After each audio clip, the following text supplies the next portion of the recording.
Assalamualaikum warahmatullahi wabarakatuh. Perkenalkan, nama saya Nadila Adiansa dan juga rekan saya Seli Oktani. Kami dari kelompok 12 dari kelas PIAUD 2. Di sini kami akan menyampaikan materi mengenai perkembangan moral pada anak usia dini. Tapi sebelum itu, kami mengucapkan terima kasih kepada Bapak Mutarom selaku dosen pengampu pada mata kuliah Psikologi Perkembangan Anak Usia Dini. Nah, baiklah, tanpa memperpanjang waktu lagi, di sini saya akan menyampaikan materi mengenai pengertian moral pada anak usia dini. Moral adalah suatu sikap ataupun tingkah laku manusia yang berhubungan dengan benar, salah, baik buruk yang menjadi suatu adat, kebiasaan, dan budaya yang mengatur manusia dalam berinteraksi dengan manusia yang lain dalam suatu kelompok masyarakat tertentu. Menurut Gunarsa dan Yulia pada tahun 2008 mengatakan istilah moral berasal dari bahasa kata Latin atau mos, mores, yang berarti adat, istiadat, kebiasaan, atau tata cara kehidupan. Nah, kalau menurut Webster New World Dictionary dalam Watan 2005, menurutnya moral adalah sesuatu yang berkaitan atau ada berhubungannya dengan kemampuan menentukan benar, salah, atau baik buruk sesuai tingkah laku. Nah, menurut Zakawi 2006, moral adalah kepercayaan seseorang yang menyangkut dengan perilaku baik atau perilaku buruk, dan mana yang boleh dilakukan dan tidak boleh dilakukan, serta perilaku yang benar atau salah. Sedangkan menurut Susenuk dalam video tahun 2020 adalah pengukur perilaku benar atau perilaku salah individu, baik itu secara pribadi, dalam masyarakat, maupun dalam negara. Perilaku moral adalah pendidikan yang mana ada membina seseorang agar dapat berperilaku sesuai dengan nilai moral serta norma agama. Nah, menurut Darmadi 2012 berpendapat bahwa pendidikan moral adalah suatu konsep yang ditujukan dan diajarkan pada anak untuk menjadikan anak memiliki perilaku yang budi pekerti dan berakhlak mulia serta bersikap terpuji seperti dalam Pancasila dan Undang-Undang 1945. Sedangkan menurut pengertian moral menurut para ahli, misalnya menurut Suseno 1987, moral selalu mengacu pada baik buruknya manusia sebagai manusia.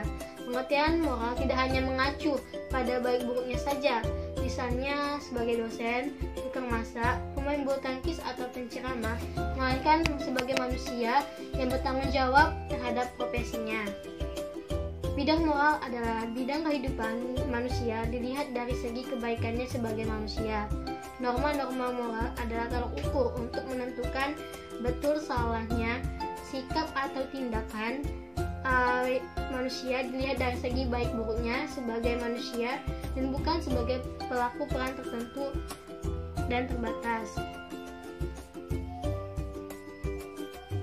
Tindakan moral yaitu kemampuan untuk melakukan keputusan dan perasaan moral ke dalam perilaku-perilaku nyata.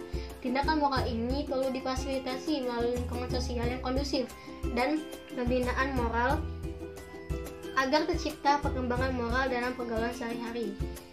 Oleh karena itu, pembinaan moral merupakan tanggung jawab bersama baik keluarga, lingkungan yang kondusif, maupun sekolah. Selanjutnya, beberapa pesan moral menurut Suseno. Yang pertama yaitu jujur. Jujur berarti apa yang diungkapkan sesuai dengan fakta atau sesuai dengan kenyataan. Yang kedua, menjadikan diri sendiri. Nah, menjadikan diri sendiri itu yakni tidak mudah terpengaruh oleh mode yang bisa merugikan diri kita sendiri. Sikap menghayati dan menunjukkan diri sesuai dengan keasliannya. Karakter yang kuat dan matang sesuai dengan kebenarannya. Selanjutnya yang ketiga yaitu bertanggung jawab. Bertanggung jawab berarti kesediaan dalam melakukan apa yang harus dilakukan sebaik mungkin. Yang keempat yaitu kemandirian. Kemandirian adalah kekuatan batin untuk mengambil sikap moral sendiri dan bertindak sesuai dengan norma. Yang kelima yaitu keberanian moral. Keberanian moral adalah kesetiaan terhadap suatu hati, keberanian untuk mempertahankan sikap yang diyakini sebagai suatu kewajiban tanpa melanggar nilai-nilai moral walaupun harus mengambil resiko konflik. Yang keenam, selanjutnya yaitu kerendahan hati. Kerendahan hati ialah suatu sikap yang tidak berlebihan atau menyombongkan diri, melainkan melihat dari sesuai dengan kenyataan, tapi bukan berarti merendahkan diri. Selanjutnya yang ketujuh itu bersikap kritis. Bersikap kritis yakni suatu tindakan untuk mengoreksi, memberikan saran baik terhadap segala kekuasaan dan wewenang yang dapat merugikan kehidupan individu maupun masyarakat. Selanjutnya itu dia mengenai beberapa pesan moral menurut Suseno. Selanjutnya teori-teori perkembangan moral anak usia dini. Menurut Piase Sinalungan pada tahun 1997, hakikat moralitas adalah kecenderungan menerima dan menaati sistem peraturan. Selanjutnya menurut Colbert dalam Genarsa 1985 mengemukakan bahwasannya aspek moral adalah sesuatu yang dibawa dari lahir, tapi sesuatu yang berkembang dan dapat diperkembangkan atau dipelajari. Nah, menurut beliau, hakikat moralitas adalah kecenderungan menerima dan menaati sistem peraturan.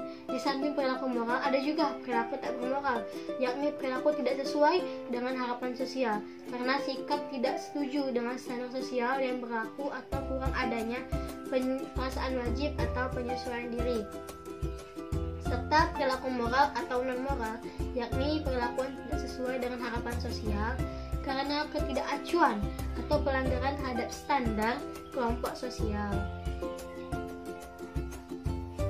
Nah, sikap adalah perilaku yang berisi pendapat tentang sesuatu. Menurut Piase, dalam sikap positif tersirat sistem nilai yang dipercayai atau diyakini kebenarannya. Piase membagi perkembangan moral itu menjadi 3 fase, yakni fase absolut. Anak menghayati peraturan sebagai suatu hal yang dapat diubah karena berasal dari otoritas yang dihormatinya. Di sini peraturan sebagai moral adalah objek eksternal yang tidak boleh diubah. Nah, yang kedua, fase realitas. Anak menyesuaikan diri untuk menghindari penolakan orang lain. Peraturan dianggap dapat diubah karena berasal dari perumusan bersama. Yang ketiga, yaitu fase subjektif. Anda memperhatikan motif atau kesengajaan dalam penilaian perilaku. Perkembangan moral dipengaruhi upaya pembebasan diri dari ketergantungan pada orang tua, meningkatkan interaksi dengan sesama, dan berkontak dengan pendapat orang lain atau pandangan orang lain. Selanjutnya, masing-masing urutan perkembangan menunjukkan adanya peralihan dari orientasi yang bersifat eksternal, egosentris, dan heteronom ke arah orientasi yang menunjukkan adanya keinginan untuk bekerja sama dan berpegang pada aturan itu sebagai hasil perjanjian bersama. Pengamatan biasa tersebut dapat diringkas sebagai berikut.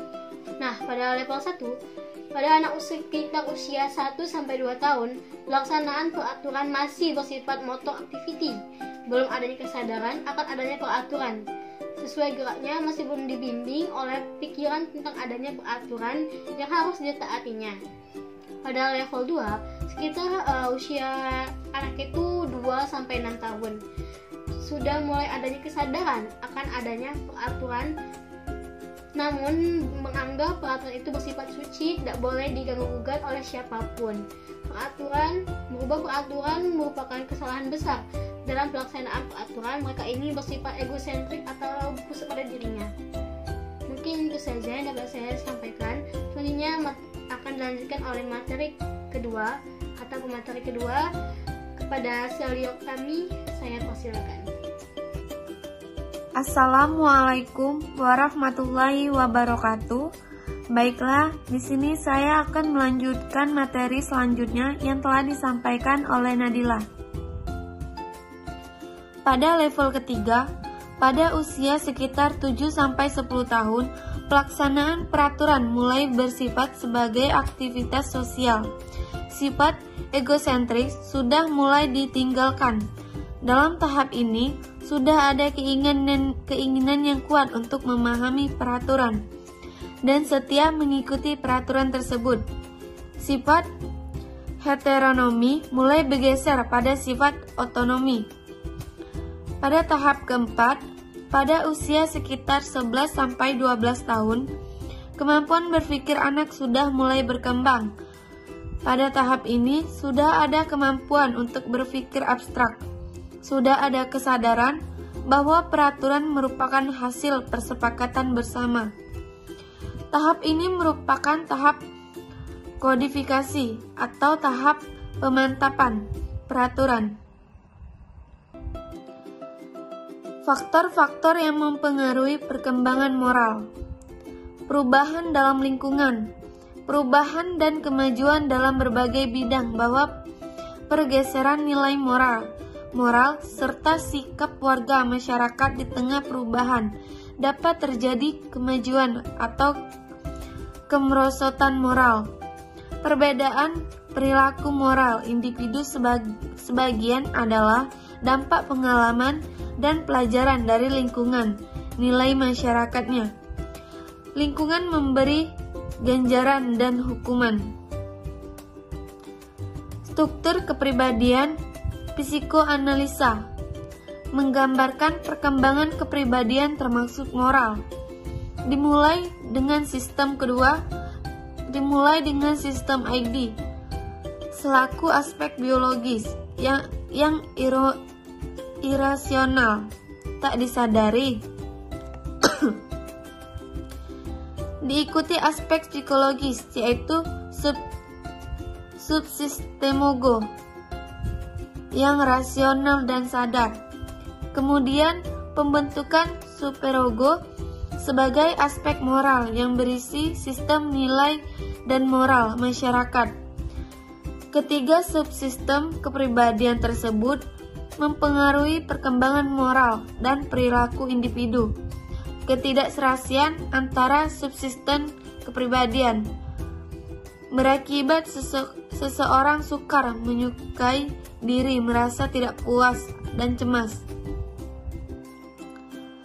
Tahapan perkembangan moral seseorang itu akan melewati 3 fase. Fase yang pertama yaitu premoral atau prekonvensional.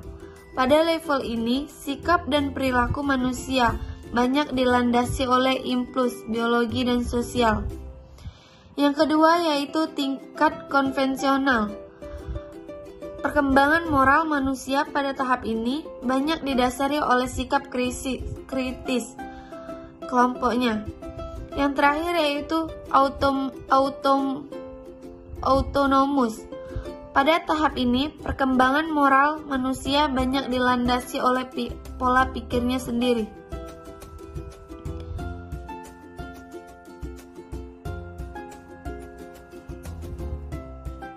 Baiklah, selanjutnya pengetahuan tentang moral merupakan hal penting tentang moral untuk diajarkan pada anak, yang membuat anak mendapat pengetahuan sampai ke penalaran moral yang baik. Selanjutnya itu perasaan yang dilandasi moral atau moral feeling merupakan aspek perasaan yang harus ditanam pada anak. Aspek ini mencakup adanya nurani percaya diri, empati, mencintai kebenaran, mampu mengontrol diri dan menjadi orang yang rendah hati. Perilaku moral atau moral action merupakan suatu pengetahuan moral yang diwujudkan dalam tindakan nyata. Perilaku moral merupakan hasil dari pengetahuan bermoral dan perasaan bermoral.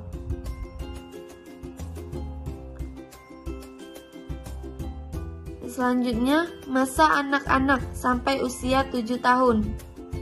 Sikap keagamaan represif, meskipun banyak bertanya. Yang kedua, pandangan ketuhanan. Selanjutnya, penghayatan secara rohania. dan ketuhanannya secara ideosyritik atau menurut khayalan pribadinya. Nilai-nilai keagamaan pada anak usia dini. Yang pertama yaitu berorientasi pada perkembangan anak, belajar sambil bermain, dan yang terakhir kreatif dan inovatif.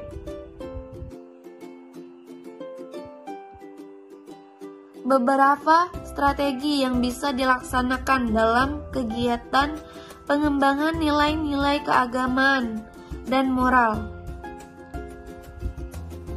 Yang pertama yaitu kegiatan rutinitas. Kegiatan rutinitas adalah kegiatan sehari-hari yang dilaksanakan secara terus-menerus, namun terprogram dengan pasti.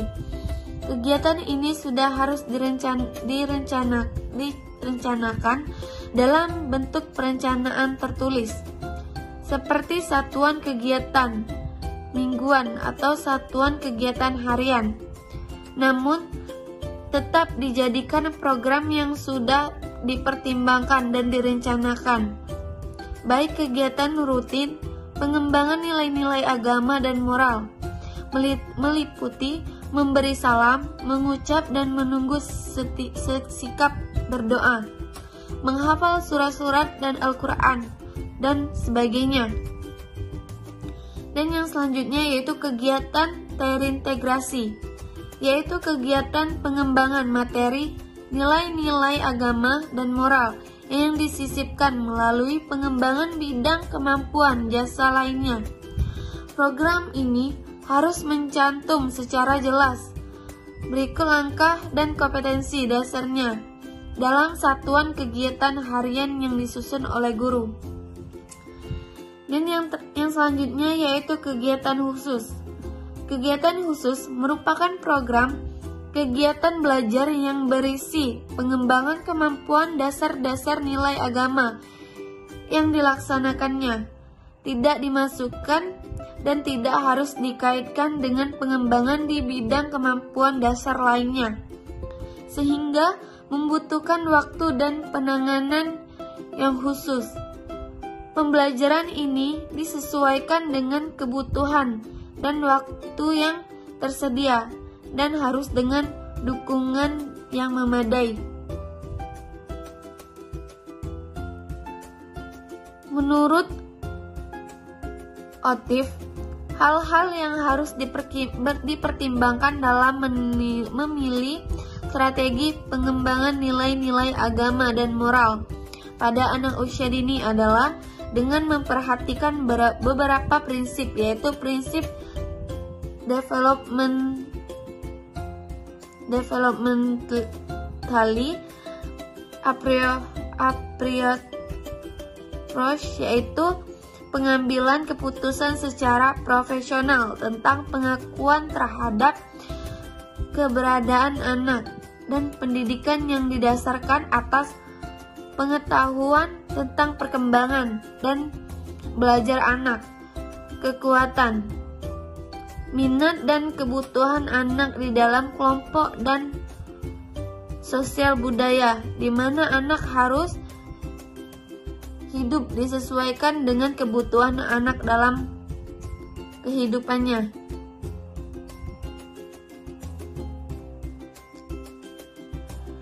Selanjutnya yaitu prinsip enjoy, yaitu memberikan suatu lingkungan hidup yang menyenangkan, karena sesungguhnya mereka dilahirkan dengan potensi awal yang tidak mengetahui hakikat berjubelnya permasalahan yang dewasa. Mereka berhak menikmati hidup dengan perasaan senang dan tanpa menghadapi beban. Baiklah, mungkin itu saja penjelasan dari saya. Saya akhiri, wabillahi taufik walhidayah. Wassalamualaikum warahmatullahi wabarakatuh.